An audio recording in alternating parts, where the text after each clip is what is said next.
station where unknown forces strike the edge of ecology. Sometimes the hardest thing with conspiracy research is getting ideas through to people who have got a rigid thought process going on inside their head. They're not happy, they're not open to new ideas, they're not really prepared to listen to your argument. And recently Peter and I had an experience of that nature. We don't really need to go into detail about what happened because it's the age-old story, I think, of meeting people who've got a preconceived idea in their head of conspiracy research and they think they've got all the answers. Peter, would you say that this is something that is one of the biggest challenges, I think, when you're trying to get information through to people? They've got closed minds and sometimes they're just not prepared to listen to you. Yes, I think it is, Martin. You've got to avoid lecturing them, of course, and we could all fall into that trap. Yeah. But sometimes you don't know in a situation always the way it's going to go. I mean, you can be in a group where you think it's quite open to new ideas, discussion, and you bring in an idea that you think is going to be accepted or at least debated in a way that could be at least make an interesting conversation that you can have in a civil way. Yeah. And then it turns against you in some way, and you end up being a bit either made fun of or ostracised or called a bit of a crank or even borderline hostility in some instances. Yeah. I've had this happen a number of times in various groups. I'm not going to mention specific groups or places in any of this, but I don't mind slightly paraphrasing some of the incidents perhaps. Sure, yeah. Well, absolutely. It's something I think we all encounter. I mean, even if you're not necessarily into particularly controversial or outlandish theories, you're going to encounter resistance because there's a certain mentality out there, and not everyone is part of this, obviously, but there's a certain, I think, and certainly I've noticed it with the kind of baby boomer generation, people, I guess, sort of probably in their 50s, that sort of age at the moment, and particularly if you're younger than they are, say 20 years or not even that, say 10 years younger, they feel like they have to lecture to you, and it's very difficult to get them to listen to your perspective because to them you're just the lad or whatever, however they want to describe it in their head.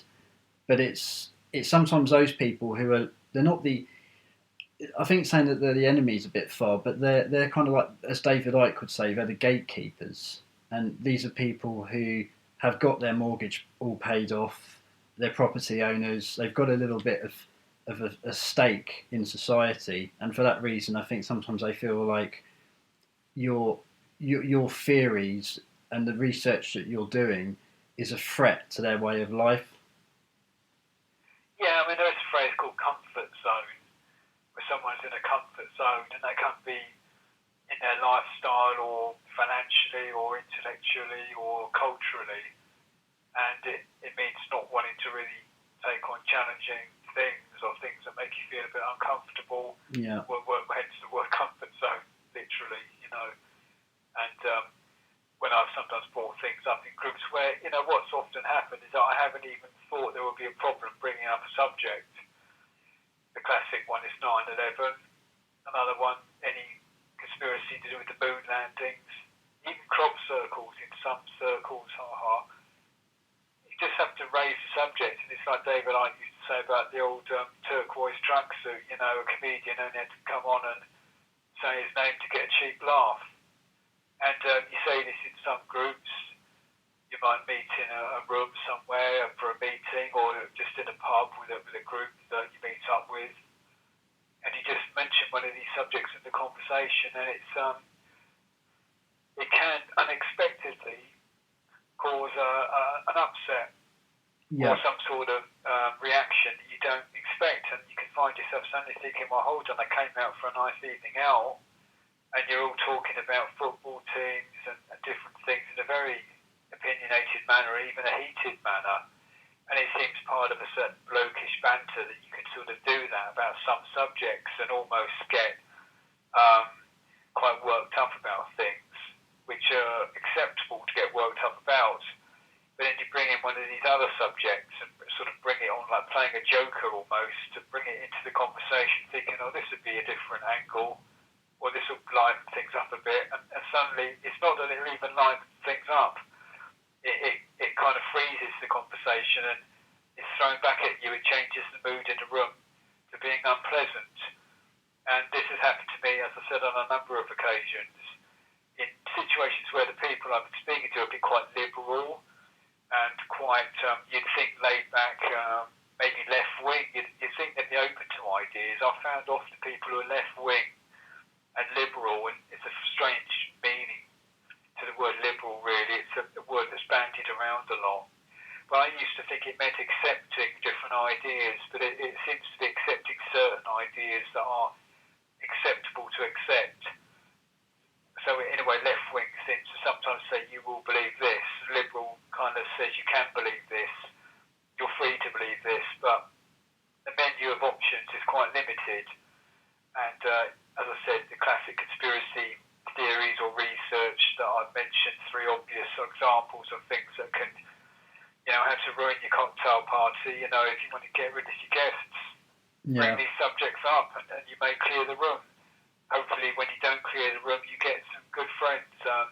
Researchers like David Icke and Ian R. Crane, for example, are both in their 50s and are very open to things, and they're kind of awakened, aren't they? So it's very different from somebody maybe a classic baby boomer who, the term baby boomer comes from post-Second World War, and it's the population explosion because of the war and the rationing, particularly in the UK, but other countries too. They had a lot of worse things with invasions and stuff. They were kind of slightly pampered. They were given the kind of, the kind of post-war prosperity, building a new society, building suburbia in America, having televisions. Then the 60s came along, and that was a kind of flower power type thing. Yeah, sometimes they seem almost childlike to me, and I think that's something that people of younger generations, I think they sometimes perceive that because they don't have the same level of worry that people growing up nowadays seem to have. And I think there's that danger of people saying, well, nowadays, yeah, sure, there's problems, but there always were problems. Like in the Cold War, they always talk about the Cold War and say we were really worried during the Cold War that there was going to be a nuclear Armageddon and the Russians were going to hit us with ICBMs and all this business. And yeah, sure, they had to go through a lot of fear mongering, and I'm sure that there was a genuine fear there amongst certain people. But at the same time, property was dirt cheap from relatively, from what I know of that period, and I think the basic fundamentals were kind of there. I guess it's easy to say all this because I wasn't around at the time, but I think the impression I get is that the stresses of modern day society weren't necessarily there. They people had to sort of strive to earn their bread, so to speak, and perhaps there was a lack of technology and therefore life was tougher for that reason, sure, but perhaps there's a certain level of stress that they didn't have, and it's kind of a sort of streetwise element that perhaps they didn't need to have. And nowadays, people, I think it's because we live in a globalized society, people are kind of having to sort of be aware of a lot more in order to make sense of the world that they're living in. Because back then, I think if you kind of accepted the mainstream view of society, and let's face it, you would have had to have been pretty far out not to, because we didn't have things like the internet in those days to sort of really get people aware of sort of certain theories. But they didn't necessarily have to sort of be living in a complex world where everything was multifaceted, and you had to always wonder if a politician had a secret agenda and all this kind of thing. And nowadays, and I think certainly in the last 5 years, people are having to sort of continuously think a little bit deeper about what's going on in the news because. Well, yeah, but is there any sign that they're all doing that? You said they should do if they want to really understand what's going on. Well, I'm not so sure that they do, but the impression that I get is that they're very content with just reading the Daily Mail and just watching BBC News in the UK, which is just your mainstream run of the mill news program. It's a bit like CNN, I guess, and that's it. But they won't. Sometimes you're trying to say to them, look, there's this new technology out now called the internet, and you can actually get hold of information without having to rely on that box in the living room. And it's trying to get them to accept that and get them into the habit of starting to sort of question mainstream media. And this is the problem I have, is that I find it extremely frustrating when you're talking to people of a certain generation and they're just closed-minded to this stuff, because I think perhaps they fear it because they don't fully understand it. I mean, there could be an element of that.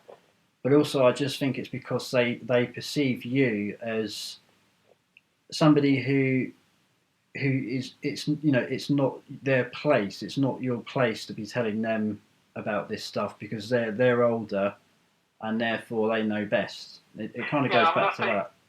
I don't personally want to bang on the age thing quite so much. I can see there's the baby boomer generation that you can see that in, but like I said, not everyone's like that in that generation.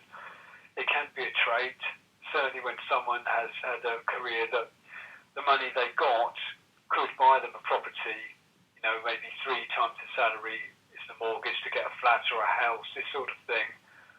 And they can have some money saved up and get all their health care very, very well. We've still got a National Health Service in Britain, but it's always being attacked. But in those days, there was a kind of post-war consensus, is what it's called, that these things were kind of what you wanted to do, give everyone an affordable home. And build council houses for those who couldn't buy them, have tenancies that were fairly priced for rental accommodation in the private sector. And this is what you would have. But what happened is, in the 80s, it started to break down. Obviously, there was a lot of ups and downs with unions and stuff, and we can argue whether that was manipulated. But when Margaret Thatcher's government came in, the markets were let rip on the more the 80s style, more the yuppie agenda, and that started to change some of those ideas a little bit. You can make a lot more money, but more than maybe you needed to make. But unfortunately, that put the property prices up hugely. And then when it crashed in the early 1990s, I thought things were going to get more sane again. And it seemed like they were. There was a kind of mini awakening in the 1990s, which is actually when we started the Information as a magazine. But again, the millennium came up, and then things got hyped up again. Right up to 2008. Again, it crashed. I'm hoping maybe some sense is going to come again. We're just edging now to maybe the beginnings of another rising up in the cycle. So there's this economic boom and bust that's gone on, in my knowledge, since the mid-70s that I can remember. I mean, obviously, I don't go back much before that, but certainly you go back to the mid-80s and you can see what happened since then. But with younger people, I would say I've had just as many difficult experiences with them, certainly when they're campaigners or political, or in environmental organisations. Very often they can be just as dogged as those who may just be not interested in politics or campaigning, who are leading what you might call a mainstream existence, which is maybe not ever being involved with anything, but yeah, they take the news from different sources. And, even mainstream media, it does have information that you get, but it will just give it from a certain angle. And some things, we could say are very, very wrong about it, but it will give you, a stopped clock is right twice a day, as they say. You will get a good thing in the Daily Mail about fluoride in the water or something like that, but there'll be other things in there that aren't so good. And you have to be quite discerning to look at these things and compare them with other sources. In terms of the internet, of course, mainstream does have big sites on the internet too. So you can go on the internet and still see the Daily Mail and the BBC and stuff. You would have to be prepared to look a bit deeper and find your InfoWarses and your, Vinnie Eastwoods and the information, of course, like this channel. But if you don't go and find things like this, you're not going to be aware of them. Often, once you are aware of them, you start going to them more and more. I mean, I didn't really listen to audio off the internet until I started listening to a tiny bit of InfoWars, and then once I've heard of Alan Watt, I started to get some of those, and then once you start to realise how easy it is to download audio, you keep doing it every week, get a few hours of stuff to listen to, and then you start realising that's a whole different world of effectively radio that's out there that you wouldn't get just by putting on Radio 4. So I think once, maybe they just haven't clicked sometimes that there really is all this stuff out there to get into. Well, it's in the old days you get the Radio Times, which is a television listings magazine in Britain. It started in the 30s, so it only had radio programmes in it. But you get it now, and it's got all the channels in it, cable, satellite. They're not even all the channels that are on the TV. We're like America was. We used to joke about America, like 500 channels of rubbish. But we're like that in Britain now. You can put the thing on, you've got everything you want on there, so you don't even really need to look at anything. And when they try to put a channel on, like the Enigma channel, doing alternative stuff, they charge so much money. I don't know, with the People's Voice channel that David Icke's running, I mean, they were having a few problems the other week and they were taken off the air for a while. I don't know what's happening there. But it's very hard to fund these alternative things to compete with what is there and the very loud offers that those channels have and the advertising they have, which means that you're going to always get that stuff thrown at you. You have to go looking for the alternative stuff a great deal. I mean, even something as big as InfoWars, unless you really search on the internet for that type of stuff, you're not going to find it. You're not going to go to Google and find it advertised on the top of Google or Yahoo or something. They're not going to promote it. They're going to try and bury it, really. Yeah, and a lot of it is just being aware of the right websites and the right sources to go to. But yeah, I agree. I mean, I just, like you say, that the problem is getting people who are closed-minded to give alternative sources a chance, and they don't tend to even want to give them a go. Well, I think there's something which I don't know whether we can think of the name of it, or name for it, but it's a kind of defensive mechanism, which I think comes with mainstream culture. It seems to, and I've seen it happen several times, so I know it exists. It's a way of defending yourself very quickly against, like I said, about moments that get borderline hostile in meetings where certain issues have been raised. I kind of think, well, why are they getting so annoyed? All I've done is say, 9/11, you never know, someone might have used an energy weapon or something like that. I might as well have gone in and said some insulting swear words or something and had a go at someone. But the reaction I get is raised something like that from a normal conversation, not just, that's a bit of a silly thing to say, Peter. Like instantly, you're not one of them, are you? You know what I mean? You're one of those. I mean, this happened to me a while ago.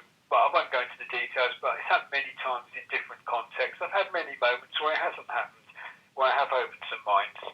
I mean, there's a technique called seeding, I think, where you mention these things, because even if you get a bad reaction, at least they know of the subject. Like, no one ever said 9/11 was an inside job. Yeah, someone could say, well, a load of rubbish, I don't believe that. But at least they know of that possibility. Then if they ever hear it again, it maybe settles a bit more. At least they know you weren't the only person who thought it. And the same with all these ideas. The more they're mentioned, at least they all know that they exist as ideas. A lot of it is just unfamiliarity with the ideas.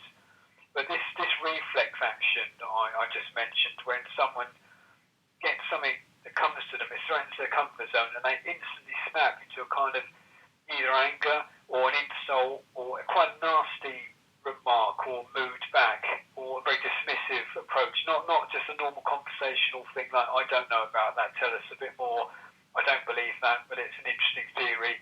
Kind of not sceptical, It's a kind of hostile reaction, and I think it's conditioned in some way. It's Probably almost the way the media reptilian. mock things, they get someone on the programme and then they slightly mock them, like when David Icke used to go on the show, and they'd slightly wind him up. You know, they invite you on a programme and then they kind of always play that, oh, you're a bit of a crank, but you're funny, you're a bit of an eccentric, get you on there. And I think some of that must be conditioning the response, but I still can't quite pin down why this very hostile response happened.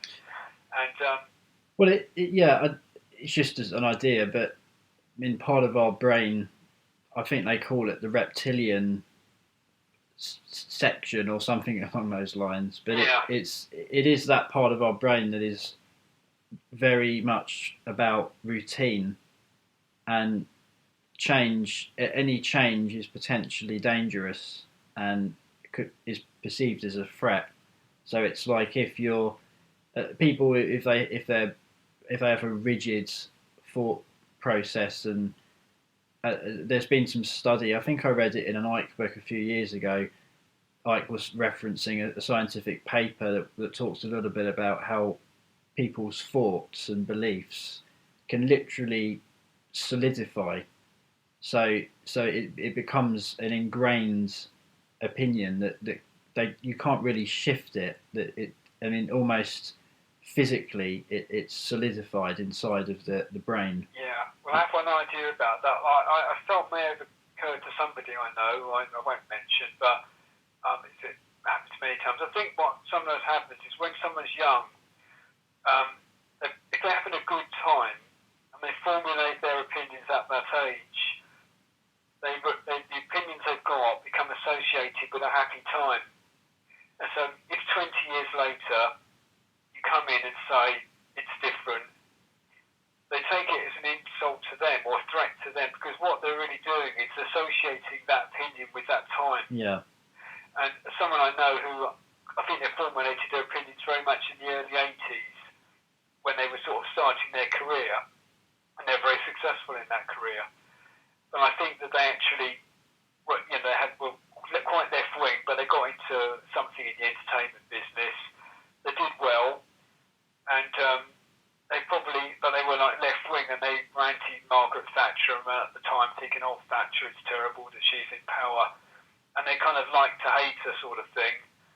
And the trouble is that what happens is that they associate that with that period when they were becoming well known, doing successful work. So years later, I come along and just mildly say, well, maybe Margaret Thatcher was just a front figure. Maybe, I don't exactly love her, but I could say, she was just a bit of a front for the real players behind the scenes. But they were so in love with saying, oh, Thatcher's terrible, bash Thatcher, and this sort of thing, whatever they said. I don't know what they actually said, but their views were kind of that anti-Thatch, out with Maggie, that kind of thing. Yeah. That if you say to them now that opinion was always wrong, it was delusional, it's mixed in their minds with a period of time in which they were doing well in other areas, and it's like ruining their memory of themselves, you know what I mean? Yeah, I do know what you mean, and I guess also it even goes one step further, and people start to identify their sense of self with a certain movement or a certain belief system that they hold dear. They hold it dear to them, and it could be religion. It doesn't have to be politics. But the problem is that they associate with that, and they link it to their sense of self, and therefore it's like a personal affront if you say to them, well, there is this line of research that suggests this as opposed to what you're saying, etc.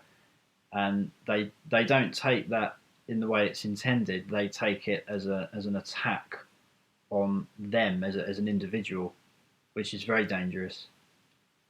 That's right. Certainly the climate change issue is one of the ones that's caused the most upsets. Yeah. I think partly, I think it's been very carefully engineered as an idea that it's man-made by CO2. And I think it's been wrapped up in a certain cosy, sort of nice, friendly package, which can involve going on nice parades, and you went on one back in 2009 with me when we went along as observers, but we had a nice day. in London, where you get lots of nice costumes and banners, and everyone dresses up in funny outfits, and you walk through London, and we all end up in the pub afterwards, and you think it's a nice day out. I can't believe that was 4 years ago. Yes, that's right. So it's a nice day out, and it's all climate change. So you associate it with something nice, climate change, it's man-made, but we have a nice parade, we wave flags. So nice day out, climate, it's like Pavlov's dog, or not Pavlov's dog, it's some experiment. I may have got the scientists wrong, but they associate it with, you give the dog food and you ring a bell. Give a dog food, ring a bell.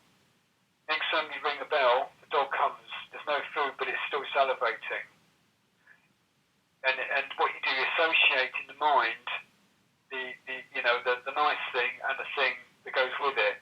But then you could give the dog poison, ring a bell, the dog comes for the poison. You know what I mean? Yeah. And I think what happens with the climate thing, they associate nice, fun parades side with us. Skeptics is old men on telly going, well, we're deniers. It's, someone like, Nigel Lawson, who used to be a Tory chancellor. Oh, do you want to side with him, or do you want to side with the funky characters with the drums and stuff, walking along in London and having a nice parade? Yeah, sure. And, fluffy little pictures of the earth and things like that. They look nice, and you want to side with that. It's all nice and fluffy, and it's good fun. And I was into that movement for a while, and I did believe it for a while. And I was sitting on the fence, which was still fair enough, because it might have been true. It was only when I discovered really that organisations were wholly going over to this view and not taking other views on board that I became alarmed, because I could see that it was taking over the movement. And subsequently, we know a lot more about it, and we could do a whole episode on this maybe sometime. But needless to say, those who got fixated in the movement, they became themselves with climate change activists. And they associate that with themselves. So if you then go back to 10 years later and say, that was never the right thing to do, it was always wrong, I can live with myself doing it, because I go, it was fun at the time. With what I knew at the time, it was fine. But I was on the journey then, because before that I hadn't done that activism. So at least when I did it, I cared enough to do it. But the difference was I saw that as part of a journey. When I did then realise it was not wrong to have done it, but it was based on erroneous data or an erroneous campaign that was wrongly founded or wrongly controlled. I moved on. I didn't blame myself for doing it. It was just campaigning for something which I now maybe disagree with in the way that we did it. But I can forgive my younger self for doing it. Well, what they won't do is move on and forgive their younger self for doing it.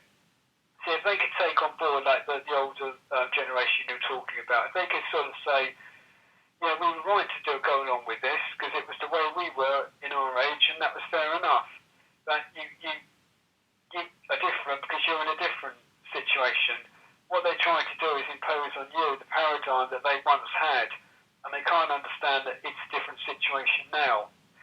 They don't understand that things are always moving on. Even their little bubble of baby boomerdom, if that's a word, was post-war. Well, 10 or 20 years before that, their parents were living through very hard times, being bombed in the Second World War, or fighting in the Second World War, or in the 1930s and 20s, where, there was boom and bust then, but, there was terrible poverty. And then the First World War before that, so, and that would be another generation, great-grandparents maybe, of us, or their grandparents. And then, you know what I mean, there's these cycles of what they somehow seem to happen, particularly with the baby boom, is that's when all the mass technology and mass media came in. And I think at some point, a lot of it's based on the technocratic agenda and the sort of thing that Alan Watt talks about, Carl Bernays and this sort of thing, Edward Bernays and Carl Quigley, they wrote these books about how society would be engineered and set up in a certain way. Yeah. And a lot of that stuff was instigated after the Second World War. It was planned that way to come in after the Second World War, this type of consumer society, to get everyone hooked on mass consumption so that they're fully under control of the system. And once you get them under control, then you can say, well, we can pull the rug out at any time because we are running this system. So you've really got to keep being a slave, and as soon it's too frightening to realise that truth. if they could somehow mentally, like David Icke has done, he's someone who's a baby boomer, he was able to say, I was right to be a goalie, I was right to work for the BBC, I now realise what the BBC is. You know, you've got characters like Savile running around there back in that day and things like that. But he's moved on. He doesn't blame himself for what he used to do. He said, that was a stage in my life, but now I can see it differently and move on, and that's how you do it. You don't blame yourself for having had that period. You must move on, though, but still retain the memory of it and the forgiveness to yourself that you did it. I think what happens with, like I said, a lot of people who can't move on, they've got a fixed idea of what they are and their self that totally associates with one thing, one aspect. And whether it's football or something like that, or the climate change thing I just mentioned, or some sort of job or a hobby of some sort they've got fixated on. And the minute that's wobbled, they can't understand that it never was the whole of their being. It's a very good part of their being. There's nothing wrong with it, but he must see it as a part, not the whole. Yeah. See what I mean? Yeah, I do. I think that's it, and that's the problem. People, it's so easy to do in life, and can completely understand how it happens, but I think people focus on a narrow band of information, and it becomes their world, and I think Robert Anton Wilson used to describe it as like a reality tunnel. So it's like somebody's reality is that view, that belief, and that stream of information, and they don't see a bigger picture, that they refuse to see it, or they just can't see a bigger picture outside of that belief system. So it's things like, I guess you could describe something like having an obsession with, like you say, global warming or climate change. You could spend your whole life now worrying and fretting about that. Is it something that we should be concerned about, or isn't it, etc.? Well, see, that wouldn't worry me, Martin, if that's what they were doing. The trouble is, when I brought up the idea that there might be other reasons, or there might be groups behind it controlling the weather with other methods or whatever other conspiracy you want to bring in. So I thought they would find that interesting because they're interested in climate issues. But they don't. They actually reject it. They can't. They get hostile because, again, they're sticking to one idea of what it is. It's like the programming is what they stick to. It's not as if they're even interested in the subject. They don't go and read books about the weather and find out different stuff. You know, if they were genuinely interested in the subject, they would actually want to look at the different angles. And that's what's really disturbing, you know. I mean, you get a similar thing happens with science fiction fans, I found, and people who are into comics and that sort of thing. Is that, you know, you'd think, they're into superheroes and spaceships, robots, things set in the future. You'd think they'd be very open to hearing, what a crop circle's about, or something else like that. And you bring these subjects up, they get quite hostile. For some reason, they can't understand things might happen in the real life. You know, and some are different. There are some who will cross over, but some will get quite, borderline unpleasant, and certainly treat you like you're, maybe got a screw missing somewhere, for even thinking it could be things in real life. Yet they spend all their time looking at stories that are completely made up, and not only just looking at them, but analysing them deeply. You know, every version of Superman, or every version of Doctor Who that's been done. What is one man? Is Doctor Who better than another actor playing Doctor Who? I think when Doctor Who is here now, he'd say, go and investigate chemtrails or something. That there are things attacking you right now. You know, if their fictional character said it to them, they would believe it. But if it happens to them in real life, they can't get it. It's a completely bizarre thing that they're given a kind of ability to understand imagination in a fictional package is given to them, but they can't apply it as a metaphor to other things. I think this is a lot of what the problem is not having transferable skills or attitudes. Like we're talking about the climate thing, if they could then say, well, we're interested in that, means we're interested in science, okay, friends of the earth or whatever, give us a certain view, but why not go and look at the guy talking about chemtrails or something like that and give him a fair hearing, and then they don't have to believe it, but they can give him a fair hearing. The truth may lie somewhere in the middle, perhaps, but they aren't completely rejected from the start. And it's as if they don't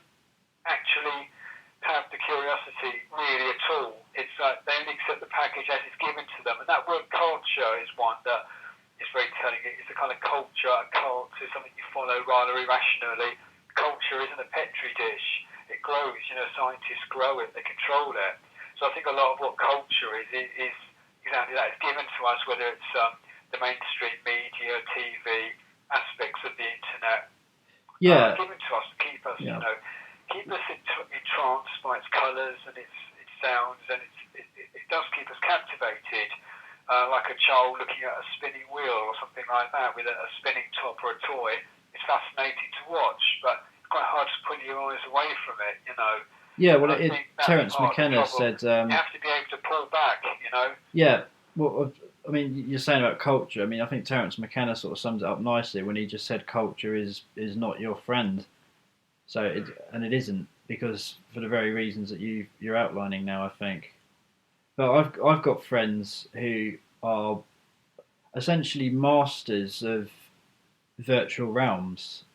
What I mean by that is that they're extremely intelligent people, but they apply almost all of that intelligence into virtual reality sort of games. So online universes where they're, I mean, and the problem is that their real lives are a total mess, but they don't care about their real lives. I mean, their consciousness is kind of shifting into this virtual space, and they're more interested in the fantasy realm of a multiplayer game than they are in sort of doing what they need to do in their life to sort of advance themselves as an individual, because to them the reality is kind of dull and uninspiring.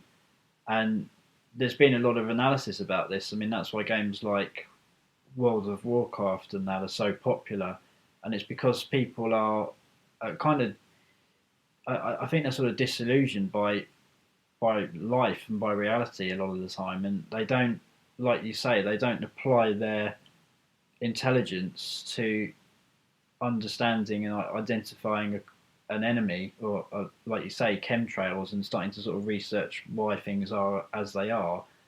I think they just, unfortunately, they've been brainwashed by culture and by media to kind of, it's kind of cool to be basically ignorant, and unfortunately that is something that you see in television and in comedy shows nowadays, and it's kind of a bit weird and a bit geeky to be somebody who actually has knowledge about a particular subject that isn't to do with sports or science fiction or something that's media related. And I think Alex Jones talks about this quite a lot. I've heard it. It's a subject that he raises from time. It's to do with people focusing on things that don't matter and sacrificing the stuff that does matter. And there's definitely some brainwashing involved in that, I think, and it's very powerful. Whatever method that's been adopted to kind of do this to people, it's brutally effective, unfortunately. Yeah, that's right. It's a big subject. I mean, the science fiction thing is a massive subject. Like I said, I would hope, and I think in some instances it, of course, does open minds to certain ideas where people can transfer those thoughts.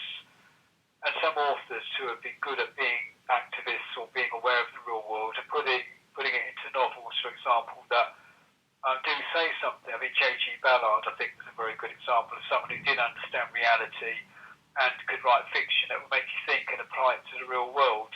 He wrote a lot of stories that are very skewed realities, but he also wrote stories, well, not even a story, an autobiographical book about the Second World War when he was in a prisoner of war camp in the Far East. I'm not sure quite which country offhand. So with someone like that, you can see a lot of intelligence going on there. If someone reads his stuff, you probably could have an interesting discussion with them. Some of the other science fiction is a bit more gun-ho, let's build a big rocket and go into space sort of thing, and it can lead to a kind of, almost a kind of, I don't know, not fascism, but almost a kind of righteous, kind of, yeah, we can do this, science has got all the answers, so the mainstream must be right, in a way, Star Trek, although I love the program, the old series, I do dearly love it. It's highly entertaining. But I have to say, it is of that type of thing where it shows you a world that's fully realised and very enticing to go into, but it's all run by kind of vast amounts of technology and mankind somehow controlling the universe. And in a way, it's a metaphor for America and the American military. Is always the theory there, and Gene Roddenberry, I think, did have something to do with CIA at one point. But I think a lot of that, it appeals particularly the male kind of mentality to kind of get into these sort of things, because they're very much about militarism and bonding and that sort of thing.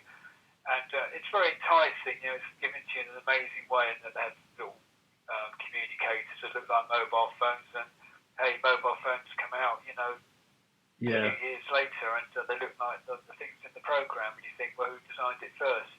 And if you said that to someone, generally who's a Star Trek fan, they'll kind of go, oh, Star Trek's amazing, it predicted mobile phones. You said to them, well, actually, Gene Roddenberry worked for the CIA, and actually what may have happened is that they knew what was going to come out and put it in the program. The whole thing is a metaphor for your life now. They wouldn't like that, because, again, they want to believe Star Trek and it's out there in space, and you've got these aliens who are going to build all those big spaceships one day and go out there. They don't want to think that that's a metaphor for now. And actually what the program might be telling you, if you really watched it, is be your own Captain Kirk. Walk down the road and you can see an injustice. You don't beat down, you step in and maybe do something about it. The real metaphor in the program, the morals of it are quite good, but unfortunately the program itself appeals to a certain kind of technocratic mindset that is there in particularly a lot of men. I have to say, it is with that type of program, it does appeal to that side of things. There's nothing wrong with that. Again, I like the program, but it has to be treated with caution. Like a lot of these things, it's trying to slightly push you a certain way. It doesn't say, well, how do they actually build these spaceships? Where do they mine all the metal from? What kind of society is it really on Earth? If you've got all this going on, what sort of government and politics are on Earth to run this? It may be an outright new world order in order to have this society going on, and it nudges you in the direction of thinking, well, yeah, if we had a global government, it'd be really good. Then we could build these giant spaceships, because you need a global government to do it, and then go off into space and have a federation out in space. It could be very believable, and back in the 70s, I used to really believe these things would happen. And quite soon, 2060 or something, I genuinely used to think, oh yeah, I'll have gone to Mars by then, and maybe when I'm 100, I might get to another star or something like that. And the amount of stuff in the 70s about space that was on TV was unbelievable. You had the real life stuff, Apollo, Soyuz, Shuttle later on.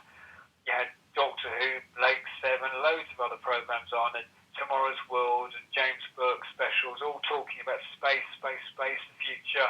And it really was all the stuff that we've got now, but made to look a bit more clunkier and sci-fi looking. But so you would buy into it all, and the space travel thing never really took off in the way they thought it might.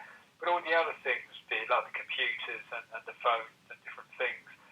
So a lot of people who grew up in that period, maybe baby boomers, maybe a little after the baby boomer generation, a lot of them are kind of got a lot of that in their system too. They expected this future to come, so they're not suspicious of it in any way.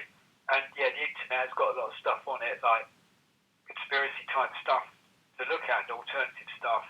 But it also has a lot of things which is being accused of doing, like you go on Facebook, yeah, it's a great tool. We've got a Facebook page for the information ourselves, but it's accused very often that the Facebook is accessing your data and this sort of thing, and Google, exactly the same, you type a thing in, and yeah, it's a great service, it's free, but someone's giving it to you. It's not all costing no money, so someone must be looking at what you're doing and sending you advertising and stuff. It all works somehow. So again, a lot of the science fiction again, they bought into the future, but they maybe are suspicious when you undermine it by telling them there may be things about it that aren't good, Yeah, sure, yeah. And it doesn't help that all these virtual realms and sci-fi series and shows and books and stuff, they're also fully realised. So the problem with that is that it's great, but you can spend a lifetime researching about a science fiction program because you want to understand the history of all the characters and you want to understand the canon, and that's great and you can get really into it, but none of that really matters because it's not real. Well, I have a phrase that any story, any film you watch, even any novel you read, really, just think this. These three words, always remember, it never happened. Yeah. Whatever it is you're looking at, or even reading, maybe when you're reading, sometimes it might be nearer the truth. But novels are obviously made up. You may have things that are based on truth that can be nearer. But any film you're watching, just remember this. Out of the shot, there's a guy with a microphone. There's a guy standing around, technicians, guys holding reflectors, lights. There's a camera, obviously, you're looking through the camera effectively. Then if you step back from the camera, you'd see the camera there, filming the actors. They're just talking for 10 seconds and they stop. They might then have lunch. Well, yeah. And the camera moves around to another angle. None of what you're seeing is actually happening the way you see it, and the sound's put on afterwards anyway. Often there's backgrounds now that are dropped in afterwards. And they're actors anyway. Of course, you might see Christian Bale in one film, you see Christian Bale in another film, you suddenly somebody else. So you go, hold on, we're looking at a reality where the same person is somebody different, yet we accept it when we watch it as a reality.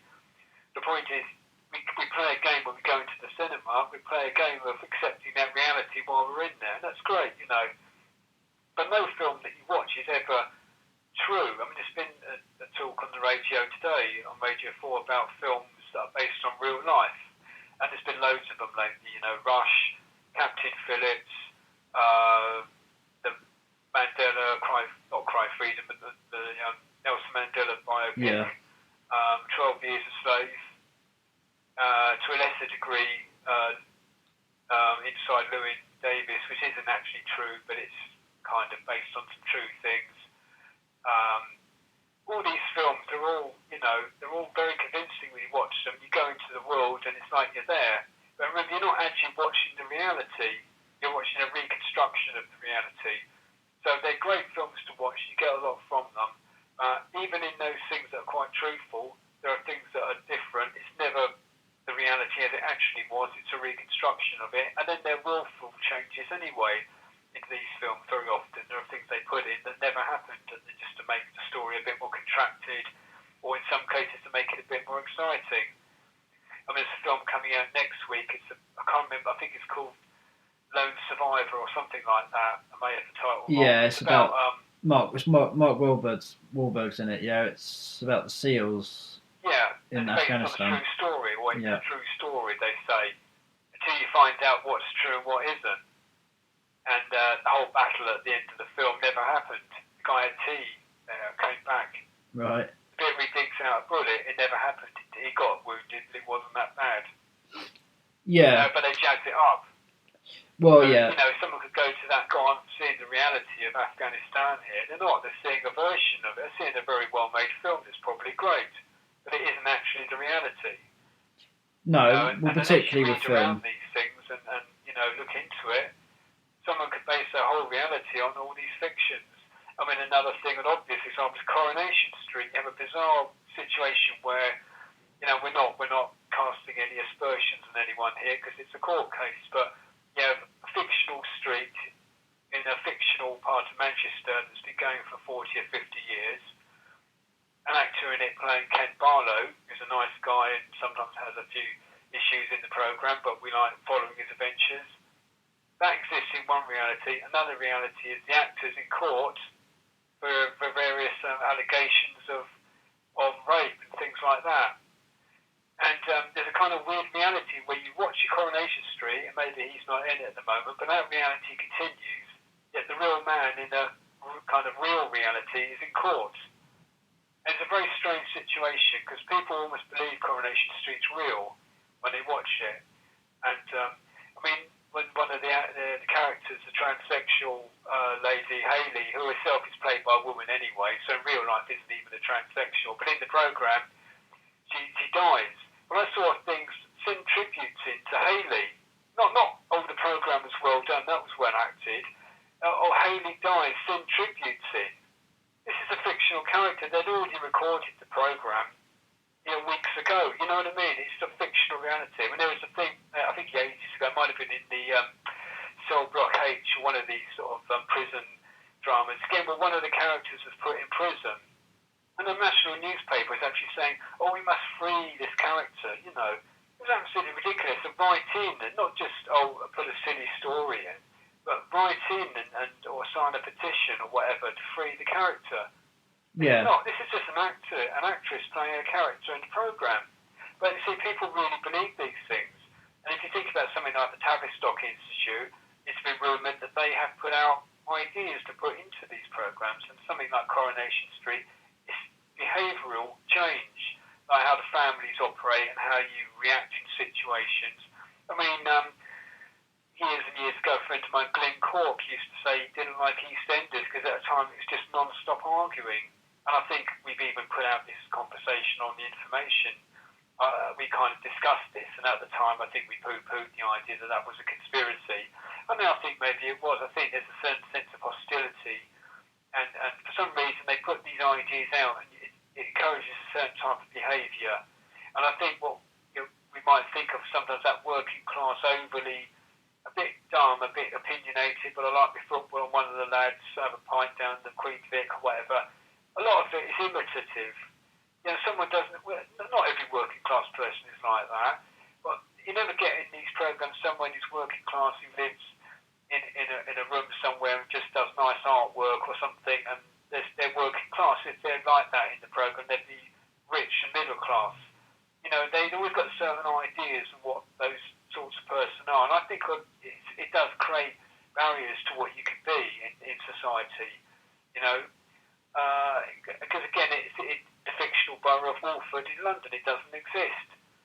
We know it doesn't exist. Look at the A to Z, it's not there. We play a game when we watch the programme. I don't watch it, but we play a game when we watch it that it's there. But it isn't there. Yet it's almost believed to be true. And because it's television and it's bright, I mean, it's colourful, and now it's high definition, it's even worse because it seems more tangibly real. The old programme didn't look quite like that. The TVs are smaller, then they were black and white going back. Now they're colour, they're big, high definition, so they got that in-your-face quality. They're so bright with the LCD screens in particular. They're so, or the old LED screens, I mean, they're so bright.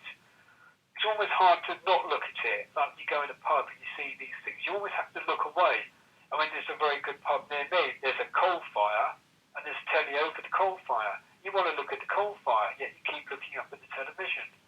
And it's the 24-hour news on there, and you see the scrolling headlines. And okay, I do look at it because it's interesting and useful, but I make sure I look at the coal fire most of the time, because, I want to be in a real environment, and the coal fire makes the pub seem nice. But the more these screens are everywhere, all well said about telly screens being everywhere, and I think this is what it is. It is kind of an Orwellian thing, but where Orwell got it a little wrong is that it was all very authoritarian in Orwell, and I think what happens is they mix it up more with the Aldous Huxley view of pleasure as well. So it's kind of friendly fascism. It's kind of in your face, but it gives you a little bit of something nice to look at as well, little adverts and stuff. If you really did have Big Brother on the screen going, you must do this, you must do that, you might not do it. But if they put nice adverts in there with it, and he says it a bit more friendly, when you do, you get a celebrity on there or a film star to go, that's a good thing to do. They endorse it, and then that message clicks. That film star who we like in the film that we saw is a good person, and they've endorsed it and said do that. And then it reinforces, like we said earlier, about one thing that you like in your life, reinforcing another thing that you do. It becomes reinforced, and so it clicks in your mind, and it literally programs you to do that. And that's why it's called a TV programme, I think.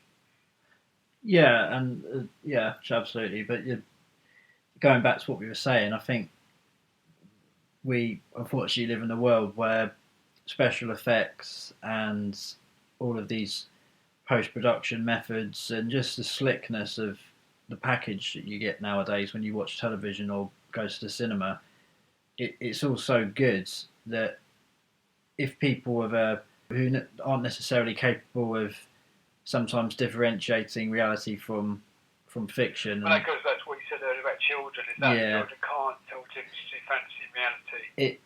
And the problem is because it's all so slick, it magnifies that whole problem of it seemingly being real, and they find it difficult to actually accept that it's not real. And I'm sure there's people out there that when they go to the cinema and watch films, they don't have that intellectual sense of knowing that it's not real. Unfortunately, I think there may well be people out there now who, and I know it's crazy to think that it could be true, but I wouldn't be surprised if there are people actually out there who don't possess the level of intelligence to be able to actually differentiate between the idea that something is real and something is fictitious, in the sense that it has been put together and filmed in a studio. I think if you challenged them on it and explained to them, they would probably understand. But I think the point I'm making is sometimes it's on an unconscious level, they're not necessarily, a subconscious level, they're not necessarily thinking of it in terms of it not being real. They kind of are just accepting that it's an event that's happened. And certainly if they watch EastEnders, and mainstream media don't help. I mean, with EastEnders and that, you get these magazines and they talk about it as if it is a real story, and the families are real people, and what will happen to Grant next week. Yes, I don't say that was a well-written script, well-performed.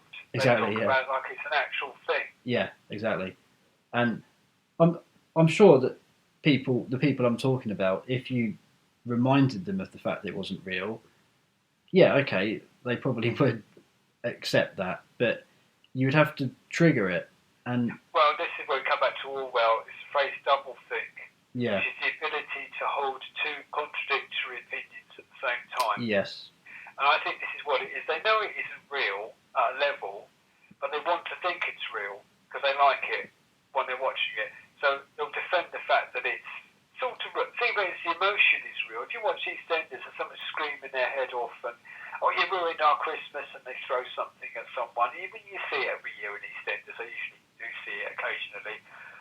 And, the emotion is still real. It can still be quite disturbing to watch that, particularly if you sit through the whole episode and the character's quite nice, and then they get yelled at the end, and there's a twist at the end. You think, oh my God, that's horrible. They're going to go to court, or they're going to be in trouble or something. You're hooked on the little cliffhanger.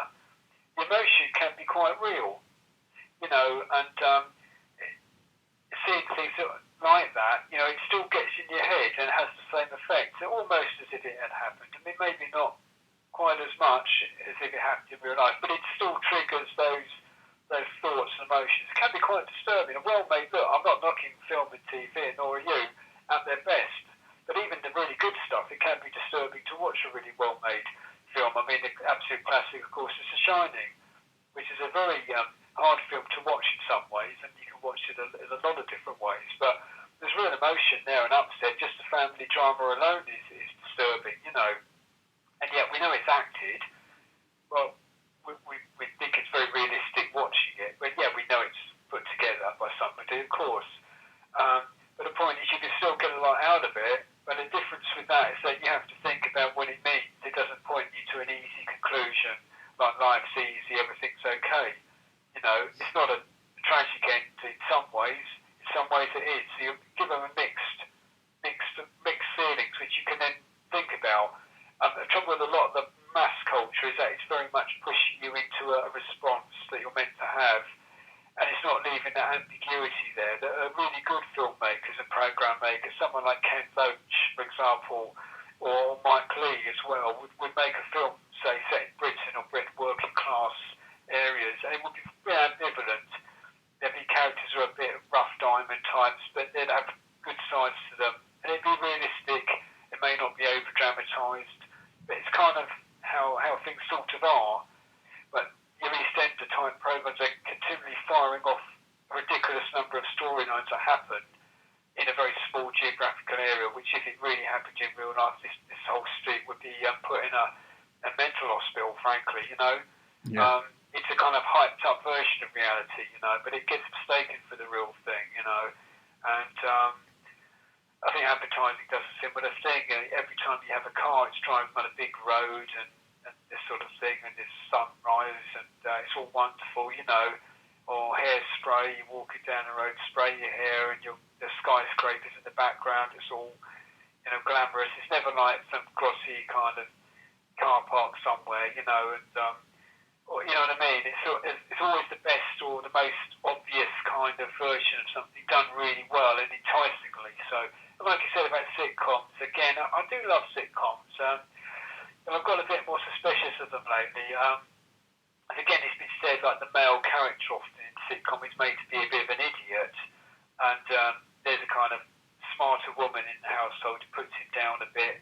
And there's a bit of that Tavistock Institute thing going on there. Maybe you know, it's a controversial thing to say, but is that a kind of feminist issue or trying to push a feminist idea? Perhaps it is, you know, that the men are a bit dodgy and need to be put down. I don't know, but maybe it is, maybe it isn't. But something you do notice in a lot of programs where they'll do certain things and they put down certain characters, but other ones they'll never put down, you know? I agree, yeah, and I mean, I think it's a well-known fact that, you know, marketing, they target the women, so 80% of marketing is targeted at females because they are in control of the household, because men, for whatever reason, and I'm not saying it's a good or bad thing, but I think modern society, it's suppressing the masculine, and there seems to be, I mean, again, this is something that Alex Jones talks a lot about, how they're trying to feminize masculinity, because I think they perceive true masculinity as a threat to the status quo. Because if there ever was a situation where there had to be an actual battle against the globalists, the elite, whatever you want to call them, then that would be the force that would fight them. It would be the kind of traditional sense of masculinity, i.e., the breadwinner, if you like, or the kind of the hunter of the pack. Yeah, and I think there's a kind of chivalric, if that's the way to say that word, masculine side, the kind of knight in armour, the good warrior type of thing, which again is suppressed nowadays. And, yeah. And the gentleman too is a good model as well, the English gentleman type, who's it's not effeminate or weak, it's just polite. Yeah. You know what I mean? But all these ideas are put into, oh no, it's a geeky character, or it's somebody silly, or if they're manly, it's made to seem ridiculous, like Star Trek, in a way they've got to have phasers and go into space. It's sidelined into a fantasy where it doesn't matter. Or, you know, even that war film I just mentioned that hasn't quite come out yet, Lone Survivor, don't give them a real story that will actually tell them what it's like to be in the Marines. Give them something that's a bit over the top, so they're kind of overwhelmed by that, and it kind of confuses reality. I can never do that because it's that tough, or maybe even that's so exciting I don't need to look further and read more about Afghanistan or other wars, because I've kind of got that in my head that this over the top story is so exciting I don't need to go and read other stories about it. Yeah, sure. You know, like the Vietnam things. I think the Vietnam films, there's been a lot of good ones that haven't over glamorised things, and you know, obviously Platoon, Deer Hunter, Full Metal Jacket, Apocalypse Now was more stylised perhaps, but it didn't glamorise it. It's you know, Heart of Darkness story. But all those films, they're all quite down at heel films you can watch, all gritty. There's a bit of humour in all of them, but you can watch them, and then you could go off and read, you know, a real book about Vietnam, and it would actually add to your knowledge of it and give you the visual references to take when you're reading off the page. But I think other things sometimes they give you a bit of a false idea, and I think the masculinity is very odd. I mean, they're always going on about LGBT and things like this, and again, all these things have got their place, but they're being up too much, and other things that you can never say. You know, if you say other things, you really are put down all the time, and there has to be a balance. And I think maybe before things were a bit too traditional, perhaps maybe it's deliberately like that in the past.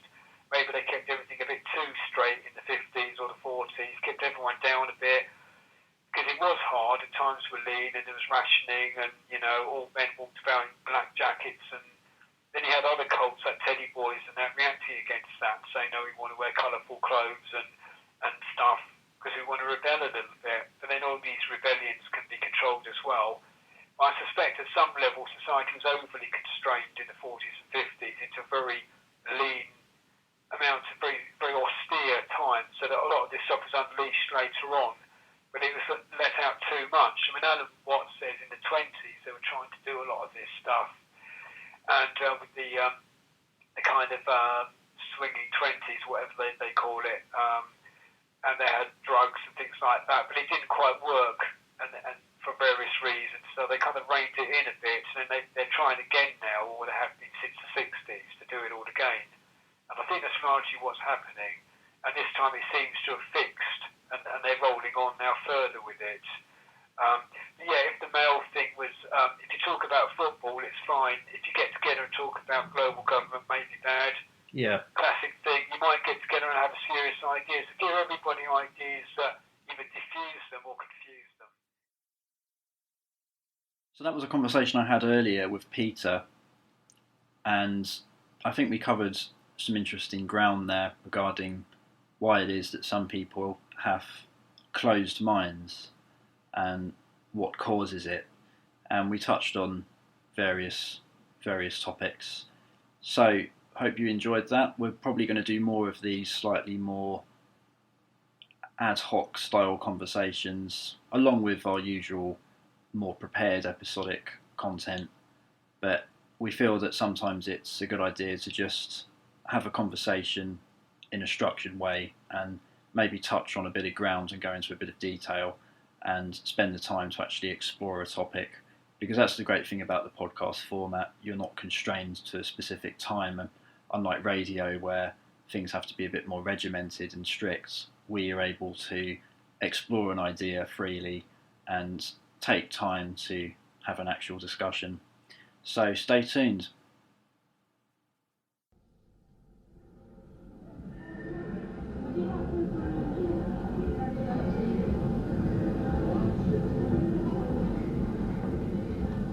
The information where unknown forces strike the edge of ecology.